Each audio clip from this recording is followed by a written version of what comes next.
just got a few more quotes here just to back up what's being said here. Here's another statement. Those who are reproved by the Spirit of God should not rise up against the humble instrument. It is God and not an erring mortal who has spoken to save them from ruin.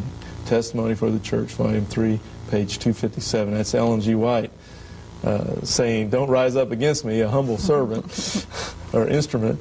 Not, don't look at me. This is God that's talking to you here. And then basically down here, and I think we've seen this before, this is coming from the Advent Review and Herald from October 4th, 1928. Now, the Advent Review and Herald, is that an official magazine of the Seventh-day Adventist Church? Yes, it is. Many of the documents I've brought out came straight from what is today called the Adventist Review. Okay, so this goes back to October 4th, 1928. It says, Seventh-day Adventists hold that Ellen G. White performed the work of a true prophet during the 70 years of her public ministry. That's what I was just talking about. As Samuel was a prophet, as Jeremiah was a prophet, as John the Baptist, so we believe that Mrs. White was a prophet to the Church of Christ today. Here's another statement. This is a fairly recent one from the Adventist Review.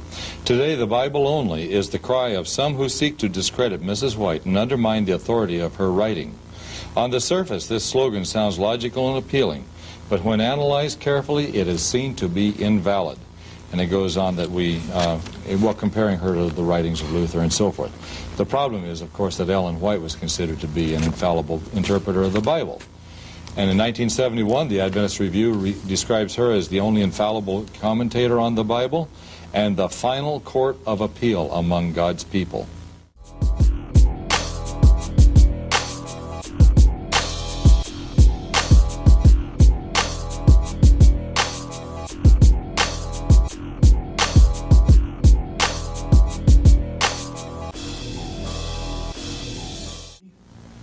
What does it say here? It says, Ellen White taught that masturbation causes cancer, small heads and busts, misshapen heads, a peculiar gait, small eyes that appear swollen at times.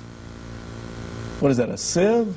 A sieve-like memory. A sieve-like memory, spinal trouble, and weakened mental powers, among other disastrous results. And that's coming from their comprehensive index to the writings. She has many statements. Ellen G. White, and it's published by the Seventh-day. Is that from the Seventh-day Adventist? Yes, it is. Pacific Press Publishing. Right. And you got the documentations there for a little bit longer on this wigs thing, which I don't know. I got a lot of laughs out of it myself when I was doing some research on it. But I got another quote here from Ellen G. White's Volume 6, Number 4, 1871 edition, or Testimonies to the Church. She stated, the artificial hair and pads covering the base of the brain heat and excite the spinal nerve centering in the brain. The head should ever be kept cool. The heat caused by these artificials induces the blood to the brain. The action of the blood upon the lower or animal organs of the brain causes unnatural activity, tends to recklessness in morals, and the mind and heart is in danger of being corrupted. She goes on to say, many have lost their reason and have become hopelessly insane by following this deforming fashion. Yet the slaves to fashion will continue to thus dress their head and suffer horrible disease and premature death rather than be out of fashion. So I'm wondering if a lot of people were in hospitals and mental institutions because they wore wigs. I don't know about that. I think there were people who ended up in mental hospitals because of her teachings. Okay. Well, that sounds more plausible.